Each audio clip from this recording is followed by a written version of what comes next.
Revenons aux chiffres. En Suisse, 1745 morts aujourd'hui, soi-disant du Covid, avec 97 pour les Français, % de comorbidité. Alors, en comparaison, par an en Suisse, il y a 9500 morts de la cigarette, 5 fois plus. Est-ce qu'on a des mesures? Est-ce qu'on nous interdit la cigarette pour autant? Est-ce qu'on nous empêche de sortir dans la rue?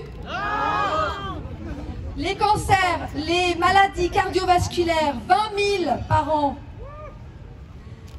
En Suisse, on meurt, il y a 180 morts par jour, toutes causes confondues.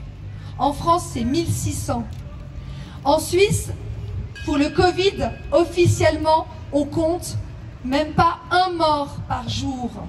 Est-ce que vous voyez le 2 poids, 2 mesures?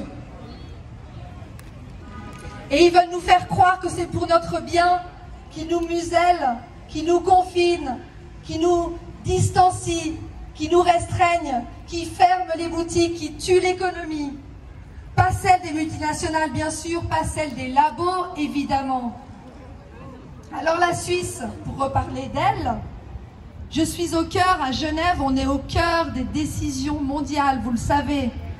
On a l'Alliance de vaccination globale, Gavi, qui est juste à côté de l'ONU. C'est à l'ONU, ouais, on peut dire ça. L'OMS qui est juste à côté. Et ces belles organisations vaccinales, philanthropes, paraît-il, sont financées par, on le sait maintenant, Bill Gates, mais pas seulement, Soros aussi, la fondation Rockefeller et toutes ces fondations philanthropes qui nous vaccinent malgré nous et qui nous restreignent nos libertés. La Suisse a conclu des accords avec ces associations, avec ces organisations. Je l'ai dit hier à Genève, je le répète aujourd'hui. Gavi a un accord depuis 2009 avec nos autorités pour être exonérés d'impôts et pour être en parfaite immunité et impunité judiciaire et pénale. L'OMS et la fondation Bill et Melinda Gates ont un accord également avec Swissmedic et le département fédéral de l'Intérieur et des Affaires étrangères chez nous pour des financements pour aller vacciner et donner des médicaments aux pays qui n'ont pas les moyens de se défendre, comme l'Afrique subsaharienne et d'autres pays qui servent de cobayes pour les médicaments de ces gens-là. Comme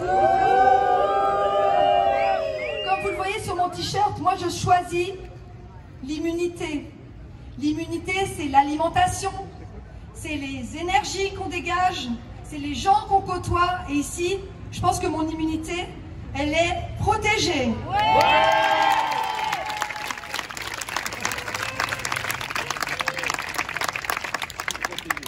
J'aimerais voir les journaux libres. Ils se prétendent libres, ils s'appellent Dauphiné Libéré et Libre Info 74. Où est-ce qu'ils sont? Ils se cachent aujourd'hui parce que je leur rappelle à ces journalistes que nous ne sommes évidemment ni d'extrême droite, ni raciste, ni xénophobe et encore moins sectaire, ni d'extrême gauche, ni de rien du tout. Nous sommes juste des humains libres.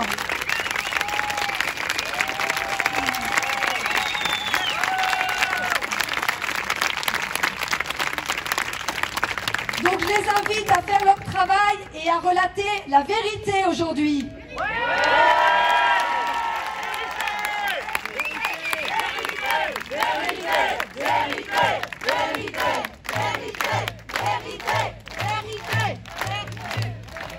Aujourd'hui, nous allons récupérer notre liberté de penser, notre liberté de nous exprimer, notre liberté de nous informer, notre liberté de manifester, notre liberté de respirer et de sourire, et notre liberté de choix concernant notre santé. Ne lâchez rien, ne lâchons rien, on aura notre liberté. Merci à vous.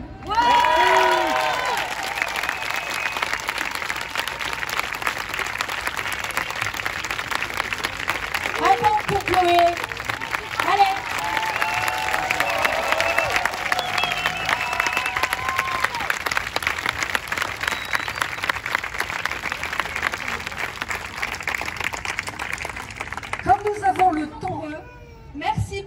sont venus à Genève, vous avez vu que ça bouge dans le monde entier, à Montréal, à Rome, à Zurich, à Genève et dans d'autres villes du monde. Les gens ont compris une chose, c'est qu'ils ne voulaient plus qu'on leur restreigne leur liberté.